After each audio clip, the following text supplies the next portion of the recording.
Hey there everybody, and welcome to the channel. I'm your host, Puborama, and in today's video, I'll be breaking into the best and worst passive businesses available in Grand Theft Auto Online. We'll be talking about the money you can make with these businesses, how much money I've made from them personally, and yeah, so let's get straight into it.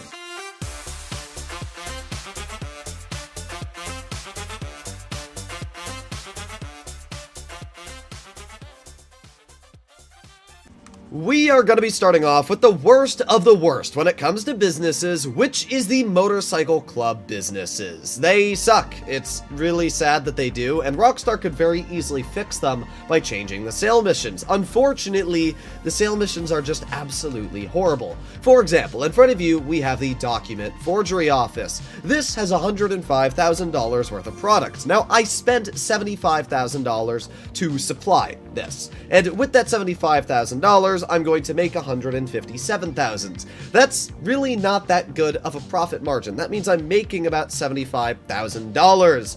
Oh boy, that's really not that much. And when you do a sale mission with a Document Forgery Office or any other type of motorcycle club where you fill them to the max, as you can see, for like this one, we have to enter 3 planes. Each of these planes is going to have 5 separate deliveries, and it's going to take you at least 25 to 27 minutes to complete this, depending on your flying, which doesn't really matter. You're just flying around the map. As you can see, they are on the literal other side of the city. It is honestly sad just how bad the motorcycle club missions are. And this is one of the good ones. If you get the post-op vans or the trash master, then you're going to be driving garbage trucks from the one side of the map to the other, or post-op vans from the one side of the map to the other in 30 minutes to hopefully complete your sale mission. If there wasn't a time limit, these missions would not be nearly as bad. But the fact that there is a time limit means that essentially they're almost impossible to complete if you get the bad ones.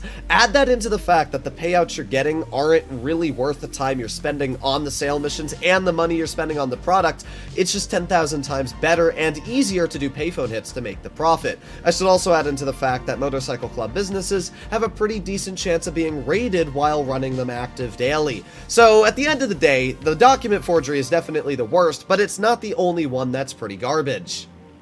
Another thing that I personally really dislike about the motorcycle club businesses is the fact that they are almost impossible to sell in public lobbies with that high demand bonus. Just the other day, I broke the world record for the most money ever sold in a public session, and I had to sell my motorcycle club businesses in public lobbies. I literally had to search for about an hour and a half to find a good enough lobby where nobody tried to blow me up before I started selling these businesses, because you're leaving your product literally sitting out on the map for a solid 10 to 15 minutes depending on how long it's taking you to complete each delivery vehicle, then go back, and then go do the next vehicle. And with that in mind, yeah, anybody can just go over to your stuff and blow it up. So because of that, it's very hard to sell motorcycle club businesses with that high demand bonus in mind. Now, obviously, if you don't care about the bonus, then these businesses are at least quite a bit more effective. So let's see how much money I've made from all of my motorcycle club businesses, and I'll talk about if I think any of them are worth the actual money spent. So let's start off with the document forgery. This one is a pile of trash.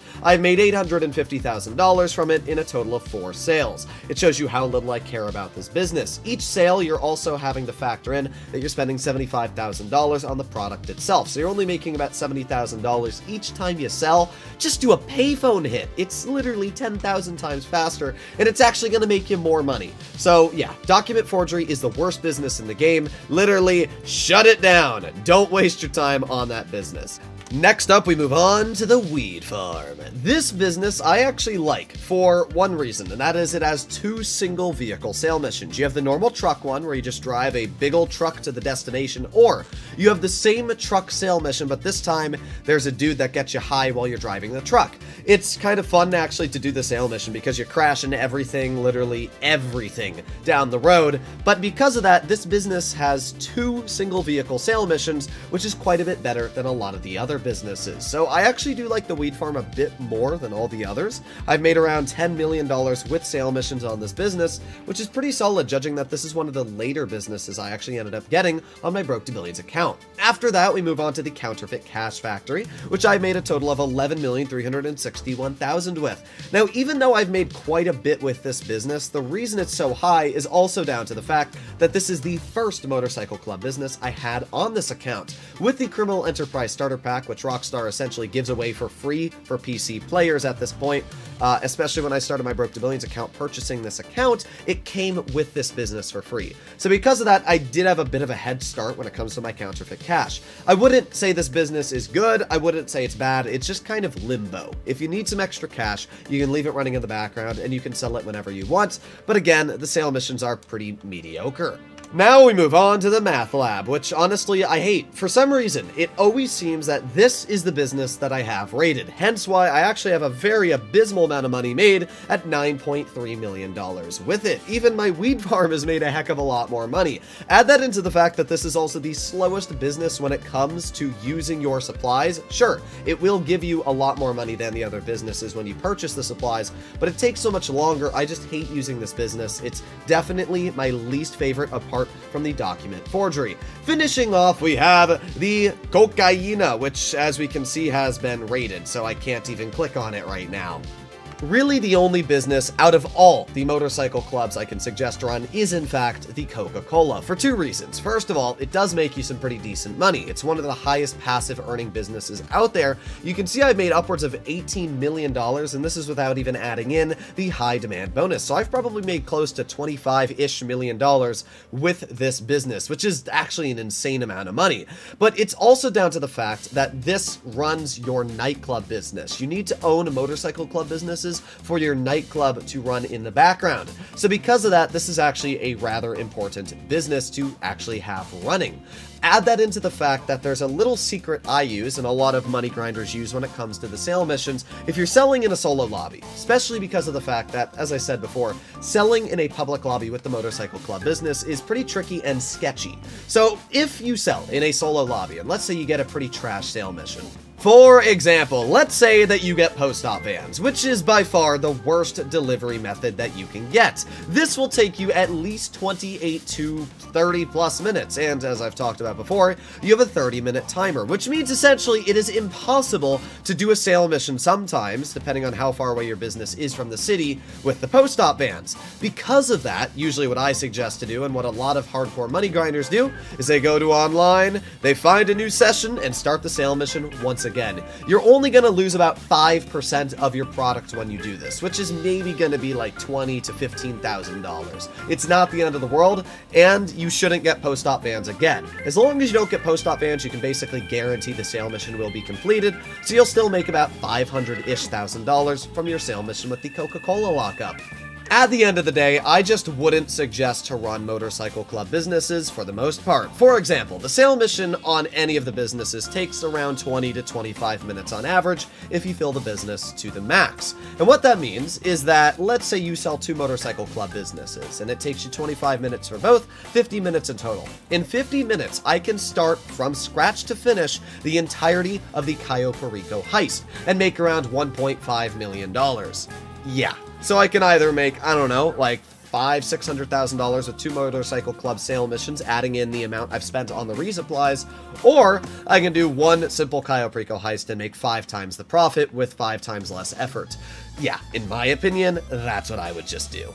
The next business I would say that is pretty not important is the arcade. As you can see, I just made 50 grand from my arcade, and a lot of people might not even know this, but you do make money every day from the arcade for free. Every 48 minutes, if you fill your arcade with arcade machines, you are going to make $5,000. Now, yeah, that means you're going to have to wait 480 minutes of time to get just $50,000 in your arcade. That's not a lot. 960 minutes of time to get 100 grand in your arcade, which is the max the safe can hold.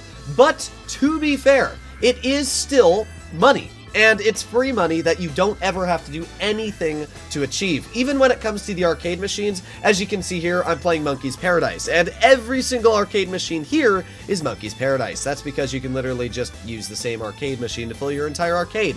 So essentially, I just get free money passively with my arcade forever. As you can see, I've made a total earning count of $1 million with the arcade. Again, that is for literally free. I have done nothing but purchase a, like, $40,000 arcade machine. So if you want my opinion, I would highly recommend, if you do pick up the arcade, especially if you want to use the Master Control Center in the basement, to definitely fill up all of your slots with Monkey's Paradise. You're gonna make money over time, and even though that's not a lot, that is still $1 million I've made for, as I said, zero effort whatsoever, just walking into my arcade occasionally and collecting the cash.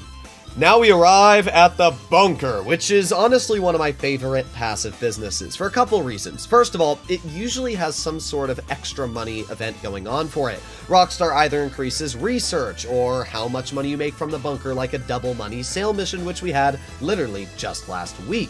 So the bunker I've been able to make almost $19 million from, and once again, that's without even adding in the high demand bonus. The bunker makes you a lot of money, and the sale missions, if you do it correctly, when selling only one resupply's worth, is always going to be a single vehicle. It's always going to net you $215,000, and it's always going to be really, really easy to do. Because of that, I just think the bunker is a great business. I don't even own the security upgrade. I've had it raided once, and the raid was super easy to fix and return my product. So the bunker itself almost never gets raided, and all you need to do is resupply it. And if you want to sell it when it gets maxed out, you can make $1.575 million with a high demand bonus from one single sale mission. Also, to at least what I've checked out, if you always sell your bunker from the nightclub, you're going to get single delivery insurgents, making the sale mission incredibly easy to do, even with a fully supplied bunker. Now we move on to my favorite business in the entirety of Grand Theft Auto Online, which is the agency. Now, it's not because of the passive money, it's because of everything. This, first of all, has the Dr. Dre VIP mission, which can earn you an insane amount of money, $1 million every time you complete it, and it only takes about an hour and 10-ish minutes to start, finish, complete it. Not only that, but you also have another way of making money, which is security contracts. These are going to net you a decent chunk of money, $60,000, you know, upwards of $70,000 if you get a decent payout. These only take about 5-ish minutes to complete, and once you've completed 200 of these security contracts, you are going to make the maximum of $20,000 every 48 minutes forever, never needing to resupply or do anything else with this business in the wall safe right over here. As you can see, I have $22,500 in the business currently. I think I've done in total about 120-ish security contracts. I'm a little lazy, but I can tell you for a fact that this is a business you should be working with. It is amazing, the fact that you can, as I said, just make $20,000 forever with this business. That is 5 times the amount of money you can make with the arcade, and add that into the fact again that this business has so many other ways of making money. I would always recommend to get your hands on the agency. Now we arrive in the smallest business in the game. Literally, the size of this business is tiny. We're inside of a little truck. But this business is amazing for a couple reasons. First of all, the sale mission is always a single motorcycle, and it's very easy to do the sale missions. You only have like a 15-minute time limit as it is, so you usually complete the mission in about 10 minutes. You're going to make $350,000-ish on the sale mission, plus if you do it in a public lobby like I always do, you're going to make an additional 50%, so more around $500,000 very, very easily. Resupplying this business is the easiest by far out of every single passive one, because all you need to do is scroll through your contacts list on your phone until you find Mutt. Then you're literally just gonna call Mutt up, and you can literally request your supplies right there. So it's way easier than any of the other businesses when it comes to resupplies. You can also boost your Acid Lab production by double the speed for around 48 minutes, which is actually really nice. It means that if you're ever in a hurry or you're trying to complete this business really fast, you can get a little bit of extra cash just by boosting the production. So the Acid Lab is really easy. It's always a single vehicle sale mission, and it can never be rated. So overall, I would highly recommend to do this. Also, if you do the first dose missions, you can get your hands on the Acid Lab for free. So yeah, it's just actually a really good business in general. In second place, we have the Nightclub. The Nightclub actually has 2 separate passive ways of making income. The first is just like the agency or the arcade, you got a wall safe, which as you can see has $67,000 in it right now. This is definitely the most money you'll make from any of the wall safes because you'll make $50,000 every 48 minutes. That's a lot of money. It's really good because of the fact you'll notice I have nightclub popularity at the bottom. And to keep that popularity bar up, it's really easy. You can do one of two things. Every time you enter your nightclub, ourselves will contact you and say, hey, kick somebody out or do something. And it takes you literally like a minute and you're going to boost your popularity by like 30%. The other way to increase your nightclub popularity incredibly fast is just going to Resident DJ and swapping between Dixon and Solomon or whoever you want back and forth, and it will raise your popularity by 10%. Sure, you'll spend a bit of money doing it, but you'll always make more than you spent, and it literally takes 2 seconds to do. You can even do it from your nightclub, or not your nightclub, your arcade, and it's just really easy. So make sure that's how you keep your popularity up. The other part of the nightclub that is amazing is that it has a fully passive side of the business where all you need to do is sell the goods. This part of the business is incredibly easy to run. It will cost you a bit of money because you need to own other businesses for this business to work, but it's still really dang easy. You can see we got cargo and shipments, sporting goods, South American imports, pharmaceutical research, and it's pretty easy to understand what these are. Cargo and shipments is special cargo, South American imports is Coca-Cola, pharmaceutical research is the math lab, organic produce is the weed. Pretty simple stuff like that. And as you can see, each of these will supply you money. If you run it correctly, you can make around $80,000 every hour, which is actually pretty good. And then all you need to do is go to sell goods, and it takes about half a second to sell them all. We can take a look at the overall money I've made with the nightclub, and it's $30 million. That is an insane amount of money. I made $18.5 million of that from my warehouse technicians, which is an insane amount of money there alone. It also isn't even adding in the high demand bonus. The nightclub is always a single vehicle sale mission, and they're always easy sale missions. So because of that, I always sell in a public lobby, which I would suggest you do as well. I also have made $11.7 million just from my nightclub popularity passive income from the wall safe. You can see just how much money the nightclub makes. It's crazy. And finally, we arrive at special cargo. I have made a total of $80 million doing special cargo. Now, to be fair, not all of this is passive. To be fair, I would say a good half of the $80 million I've made was personally me sourcing crates by going over to the warehouse, pressing buy, and sourcing them. But Rockstar has added the ability to pay assistants to go source their crates for you. They will get you 1 to 3 crates every 48 minutes, and with 5 warehouses, that's a pretty decent chunk. They probably get about 10 crates on average every 48 minutes. I have been using this passive method for the past couple months to fill my warehouses, where yesterday I was able to sell all of them for $33.3 million. It showcases just how effective using loot-based assistants are. It has been able to make me about $140,000 on average every hour, which is the most that you will make out of any passive business in the game. Also, unless you have over 70 crates, there's no possibility of being raided when it comes to this type of passive business. And if you're not even playing GTA, it doesn't affect them accruing the goods for you. Every 48 minutes, whether you're playing the game or not, they will source you your goods. So because of that, you can literally just be doing the Cayo Perico heist, and they'll source you your goods. By the time you finished it, you can go back there, have your goods accrued again, and over and over and over. Plus, the sale missions are really easy, and you can always complete solo. At the end of the day, passive businesses are great because they make you money in the background, and as long as the sale missions are easy and simple, you don't really have to worry all too much. The only businesses I would suggest to stay away from are really the motorcycle club. I would definitely purchase things like the Coca-Cola lockup so you can obviously get your hands on goods for free in the nightclub. But apart from that, I just really wouldn't suggest to buy any of the passive businesses when it comes to the motorcycle club. You're spending more time on the sale missions than you are just doing simple money-making methods like the Cayo Perico heist or anything else. So at the end of the day, motorcycle club businesses don't waste your money on, but everything else I would say is pretty good for making money, like the bunker, the acid lab, or the arcade. They're all pretty decent because it's just free money at the end of the day. So hopefully you enjoyed today's video. If you'd like to see more like this, please consider smashing that subscribe button down below, and I'll see you all in the next one. Bye-bye.